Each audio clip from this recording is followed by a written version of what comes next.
Go. Hi Lex, you're in Grandma's kitchen. I didn't forget about you. I'm just going to show you the things you need to start with your chili.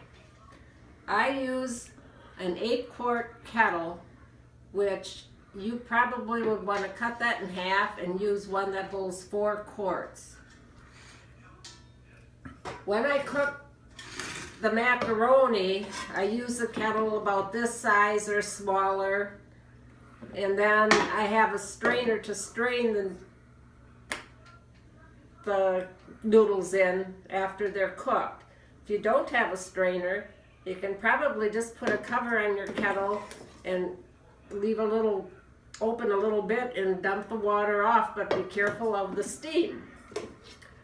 So at first, the ingredients are hamburger.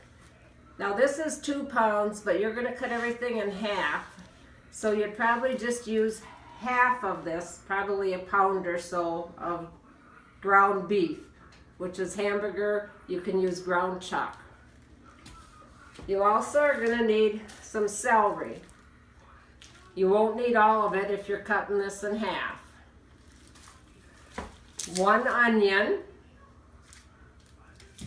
And then I use a large can of diced tomatoes, but you probably can get by with a smaller can of diced tomatoes. I use 1 can of dark red kidney beans. I think you can use 1 can of the kidney beans like this.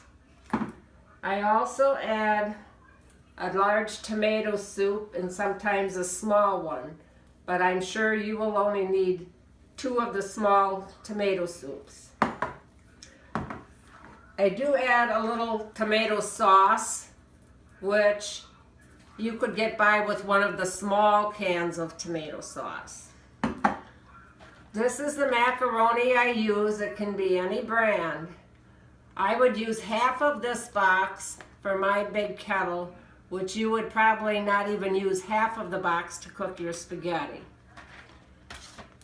Then I always use chili powder, which I think you have. And I do add some red pepper, red cayenne pepper, a little bit of it, but I guess you don't have to. And you're going to need some salt also. So that's how you're going to get started, and those are the ingredients you need. That's enough for this video now, but tomorrow I will video myself step by step making my chili. You have a good night. Talk to you tomorrow.